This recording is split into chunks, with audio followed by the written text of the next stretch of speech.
Hey folks, welcome to Israel Explained. It's been a while, and it seems like so much has happened since we've had one of these, and yet nothing has happened since we have one of these. 2 weeks ago, when we last did a video, there was no hostage deal, still isn't. Israel hadn't gone into Rafah, still hasn't. The coalition hadn't fallen yet because of the draft law, still hasn't. So one of the reasons I haven't done one in a little bit, aside from the fact that I do have a day job, is because really not that much has happened. But I thought I'd update on what's going on. There has been a lot of movement in various directions, but nothing um, comprehensive. So, as anyone who is not living under a rock has noticed, everything right now seems to be surrounding the question of Rafah. It seems like a month or two ago, I was one of the few people talking about how Israel needs to go into Rafah, and now the entire center of the universe has shifted to that. And I think that's really a testament to the fact that uh, Netanyahu and the Israeli government blew it by waiting this long to go into Rafah. Now, that doesn't mean they shouldn't go in now, but let's say the best timing for it has already passed. But Netanyahu is busy with other things. He's very busy with avoiding elections. He's very busy with his survival. He's split Gideon Sa'ar, the former justice minister, from Gantz's party, and he's passed the budget, and he's trying to survive this whole kerfuffle about the draft law. So he's been much busier with that than with the war. Meanwhile, the IDF has actually lowered the amount of troops they have in there, um, hasn't really come to any day after plan that makes sense, although there is some movement with that, at least in terms of rumors and speculation. But the real drama, as we said, is surrounding Rafah. The Biden administration already a month ago signaled that it doesn't want Israel going into Rafah. At the time, what they said was more measured. They said that they don't want Israel to go in unless they produce a plan to evacuate civilians from Rafah that makes sense. Israel has not produced that plan. The military has drafted plans, but they haven't been adopted by the cabinet, and the Biden administration is um, not sure, very skeptical, I would even say, that Israel can put together a plan that would satisfy its humanitarian concerns and needs. So, uh, Biden said in an interview that there are red lines that Netanyahu can cross, which is, of course, an unfortunate use of that phrase, as we remember Obama using that phrase in Syria, never living it down. And then to make things worse, Biden's quote was not very clear. He said there are red lines that if Netanyahu crosses, there will be consequences, but then he says that those consequences will not include arms. Then he uses the term red line again, but not in the context of going into Rafah, but rather he says there are red lines that if he crosses, you cannot have 30,000 more Palestinians dead. So does he mean that Israel shouldn't enter Rafah at all? Or does he mean that Israel shouldn't um, should make sure that there aren't serious casualties in Rafah? That's something ambivalent. That's an ambivalence that Israel could take advantage of if it wanted to. But it's not doing that. It's not doing anything on the ground in Rafah. Instead, Netanyahu is responding with sound bites. He has good ones, as usual. This is Netanyahu we're talking about. Here's a quote of his. Um, he said, I have a red line too. You know what my red line is? That October 7th doesn't happen again. It will never happen again. End quote. Good quote, but again, nothing is happening on the ground. Then there was a whole kerfuffle about reports in Politico that Biden is considering limiting weapons to Israel, which is certainly a disturbing report. But if you read the article, it's pretty weak. It basically consists of a Biden official saying, quote, it's something he's definitely thought about, end quote. And the White House has said that they're not going to address speculation by anonymous sources. And White House Deputy Press Secretary Olivia Dalton said more than that. She said, Biden thinks that there are other approaches which we have taken and are taking that are more effective, end quote. So it seems to me that that might have been a trial balloon, that might have been an intentional leak, maybe an unintentional leak, but it doesn't seem like that's the policy. of the Biden administration. And we'll talk a little bit about why I think that in a moment. Um, I mean, ultimately, the Americans have several reasons um, to perhaps withhold weapons from Israel if they want the ceasefire um, to go into effect. But it's hard to believe that Israel, especially under Netanyahu, when he's in a very combative mood and possibly facing elections, that Israel would actually listen to it. More likely, it would just have detrimental effects. The Wall Street Journal has a good quote on this.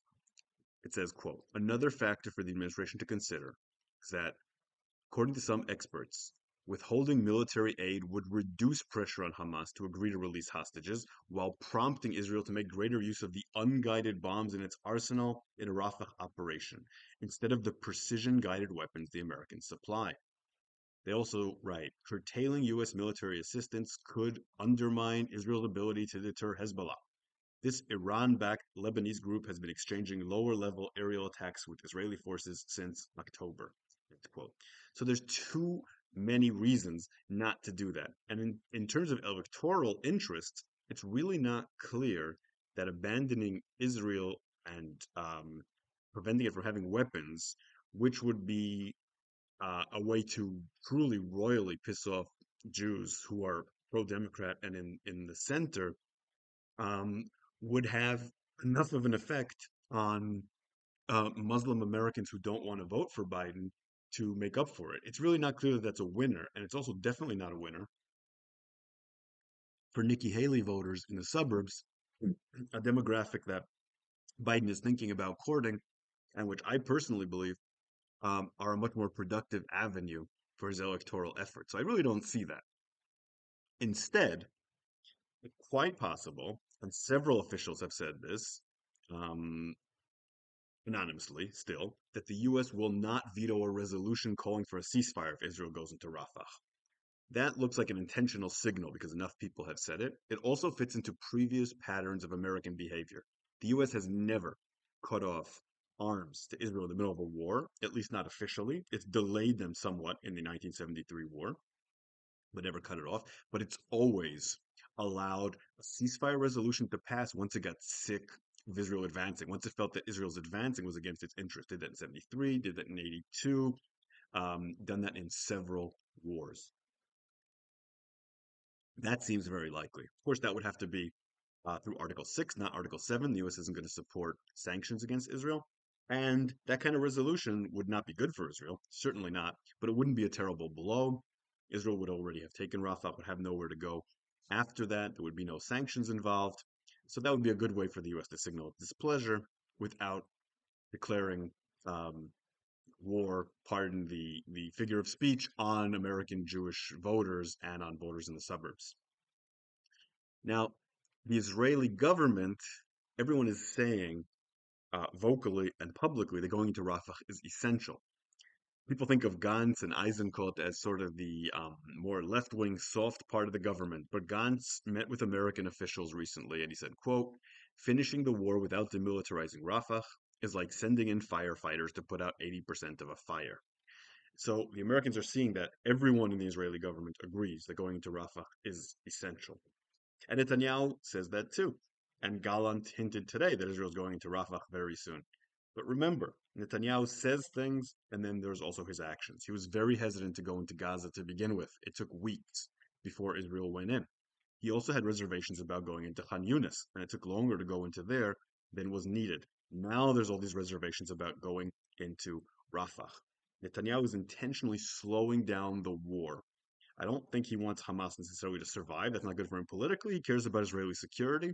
But I think slowing down the war he thinks is good because the clock is good for him electorally. It keeps him in power for longer, especially now that Gideon Sa'ar, who left blue and white, is saying that as long as the war goes on, there shouldn't be elections. So that helps him with this timetable. But meanwhile, he's also not creating the best situation for a hostage deal and a ceasefire to occur. He's not allowing the Mossad team to have full scope over the negotiation terms in their talks about the Paris document.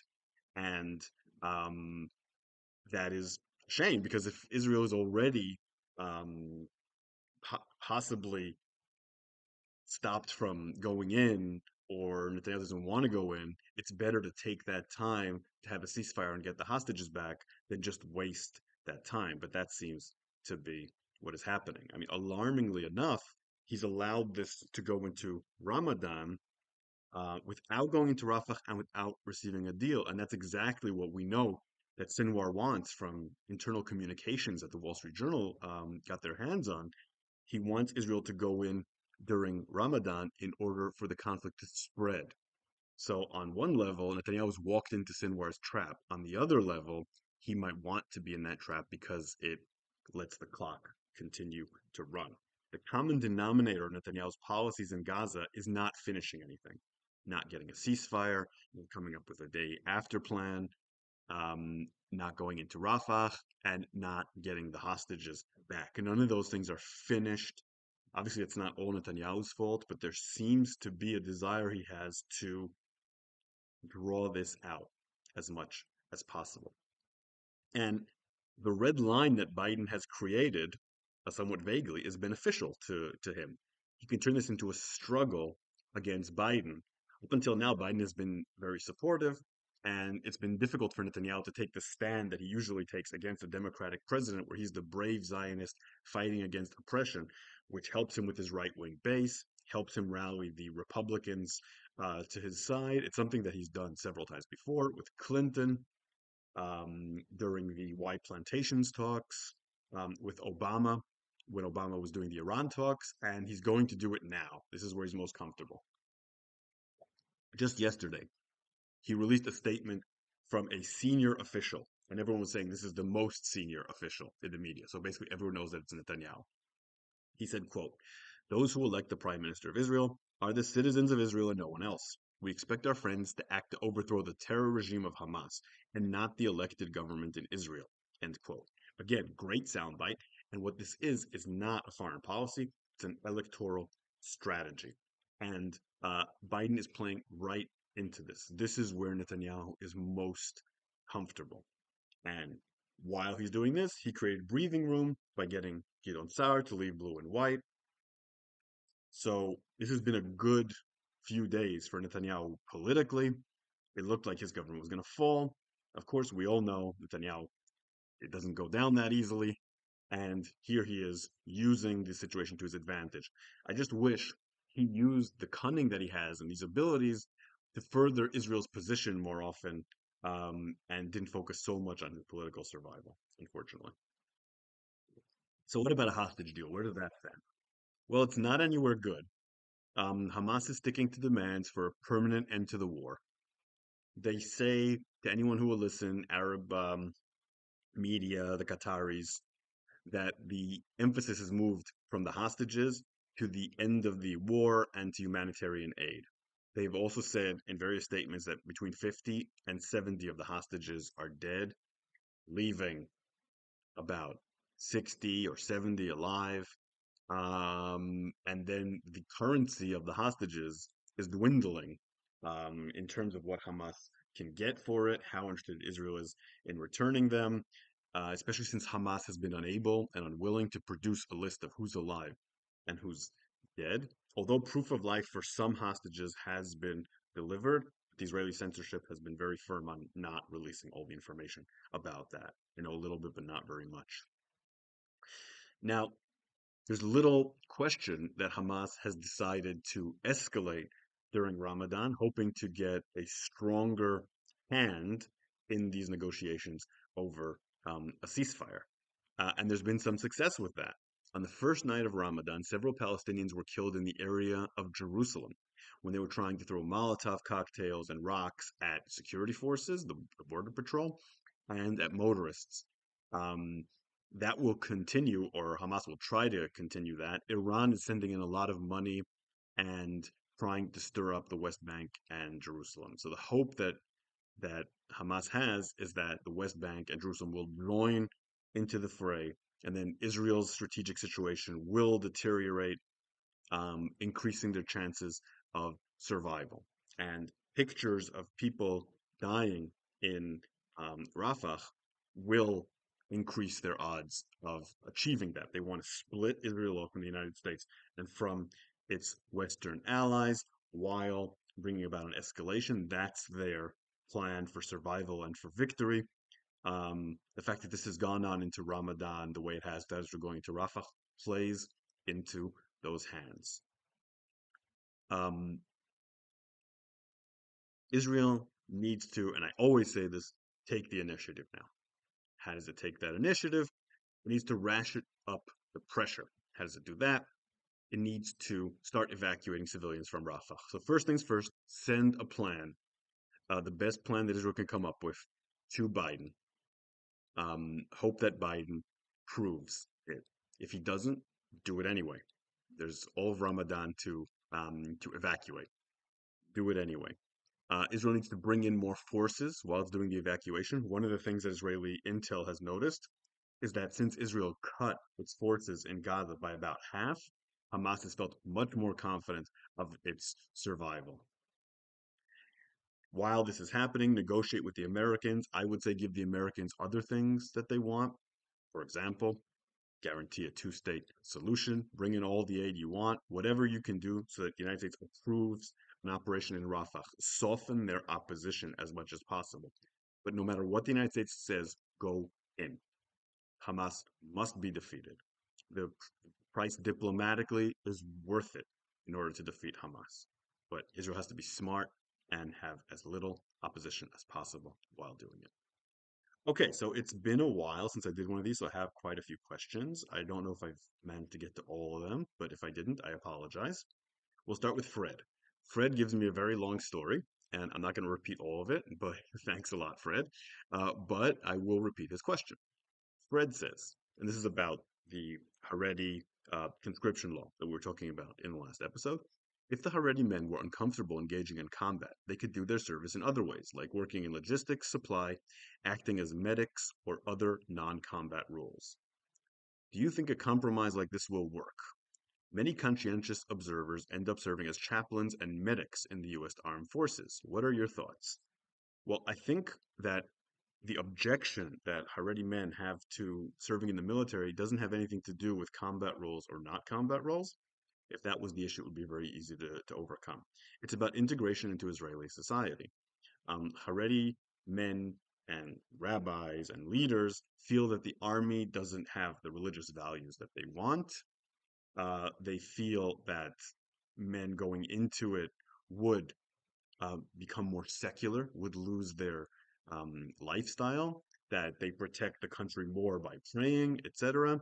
So what they object to is the military service itself and its socializing mechanism that might make Haredi men fit better into Israeli society, get better jobs, and not remain part of that sector. That would shrink the constituency that the Haredi parties have. So there's real political issues here that have nothing to do with combat. If the issue here was just combat, there are easy solutions for that. You do everything that you said that they could do, but also they could go and do community service. That's something that a lot of these compromise plans have included as an option. But all that would take them out of their society into secular society, and that's the real point of contention here. Patrick Diamond asks, I've heard that while most people who used to vote Likud would probably defect to Gantz or Lapid's party, new elections could also result in more seats for Ben-Gvir. Do you think that's accurate? Okay, so first of all, some things have changed since you asked this question. I'm sure you're aware of that. You seem to follow very closely. Now we have Gidon Saar's party. Gidon Saar's party is exactly um, designed to take away those votes from Likud. But as for what you asked about Ben-Gvir, is he going to get stronger? The answer is yes and no. So right now, Ben-Gvir and Smotrich have 14 mandates together. That's a lot. If elections happen today, Smotrich would not go into the Knesset. He seems to have lost his constituency altogether. Ben-Gvir would go in on his own. They've split. So Ben-Gvir would get 9 mandates. That's less than the 14 he has now, but represents more power for him personally because he'd be bringing them all on his own. The short answer is basically Ben-Gvir remains more or less at the same level of strength, while Smotrich is disappearing. Cool Snow 7 asked, I'm worried about cleaning up the diplomatic fallout after this war is over. Will Israel's diplomatic strategy be to try to pin all the bad on Netanyahu? even if Gantz or whoever replaces him would have done it identically anyway. It seems like center-left elites in media and government are turning against Israel in this war, losing sympathy for the country in general. But that's a large part of that is rooted in severe distrust of Bibi. What do you think are the prospects for Israel's diplomatic rehabilitation once we're done with Gaza for good? Okay, so yeah, Netanyahu is a very hated figure among sort of establishment liberals, is how I would put it. And if Israel had a Gantz or a Lapid there, it would vastly improve Israel's relations with them. As you hinted, it wouldn't help with the extreme left, but it would help with those. It would help repair Israel's relationship with a lot of governments, and that is a good thing. As for the diplomatic strategy, I don't think Israel is going to, any leader would pin the war on Netanyahu in the sense of, oh, Israel was committing genocide or slaughtering civilians because of Netanyahu. Because all Israelis who are likely to become prime minister think this is a justified war. They would have a different tone from Netanyahu. They would talk about how Netanyahu is divisive, this and that, but I think there would be less of an about face than you're suggesting. And I think not much would be necessary to repair relations with governments and with extreme left and those people. You can't repair relations. Israel was already isolated diplomatically before this. It's important to remember that. And having Gansen won't change that. So the most of the world was already against Israel. But what matters is the US and the EU. And I think it would be fairly easy to repair that with a different prime minister, especially if they're willing to at least pay lip service to a two-state solution. It's all Israel needs to repair a lot of the damage it has done is that. Leoa 357 says, do you also think Israel is doomed by the Haredim and the rapidly growing population? Considering they don't particularly contribute anything of value to society and the economy, apart from praying and studying the Torah whilst receiving a stipend, I feel like it's a bleak future for the state. This poor educational standard have also left them in a nasty loop, unable to escape this lifestyle. As their population expands rapidly, it also bolsters their future political influence, imposing challenges to enacting reforms aimed at better societal integration. So I understand where you're coming from. I wouldn't put things as starkly as you. Certainly wouldn't say that Israel's doomed. And I also can never really look at the fact that Jewish population is increasing as a bad thing. I think after the Holocaust, it's always great when more Jews are born, whether they're Haredim or secular, doesn't matter. Of course, there are problems, serious problems with the Israeli economy.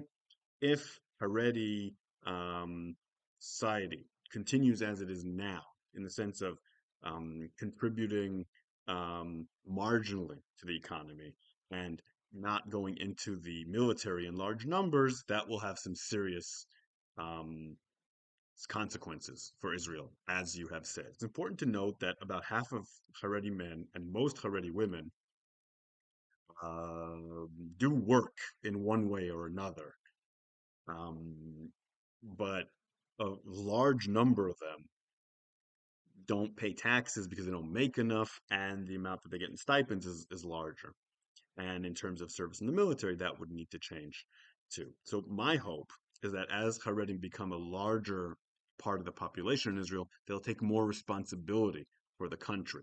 That will, of course, result in changes to Israeli society in terms of how religious it is, how open it is, how liberal it is, um, but hopefully that will be matched with um, greater inclusion in the workforce, in the military, and maybe with more responsibility, also more moderation. We can all only hope. This process is up in the air. We don't know how it's going to end. There's reasons to be concerned, but I wouldn't be all doom and gloom about it. Finally, on the same note, Momo Popo asks, do you think those in the Haredi community will fight back if that measure passes about Haredi conscription? How do you see that playing out? Well, the chances of that actually passing in the way that Haredi people don't want is very small. The reason for that is the Haredi parties can make the government collapse if they want to, and they'll prefer to do that than see these laws pass. Once there's elections, the Haredim will probably be willing to negotiate with whoever gets elected, let's say it's Gantz, and try to get a better deal for themselves in order to enter the coalition and bolster Gantz. So I don't see that passing. But if they would pass, yes, they would totally fight. We've already seen some of these smaller groups, some of the more extreme groups in Jerusalem and elsewhere, have some pretty violent demonstrations against this, and that's one of the reasons it won't pass in its current format. It would be too contentious um, right now. Okay, that's the end of this episode. If you like what I do here, consider supporting me on Patreon at Shael Media. I already have an episode out on the podcast History of the Land of Israel on the 12 tribes. I have a second one that I'll probably bring out in a day or two. It's basically done as part of my 12 tribe trilogy. I'll continue to make these as is needed, and I will see you here again very soon.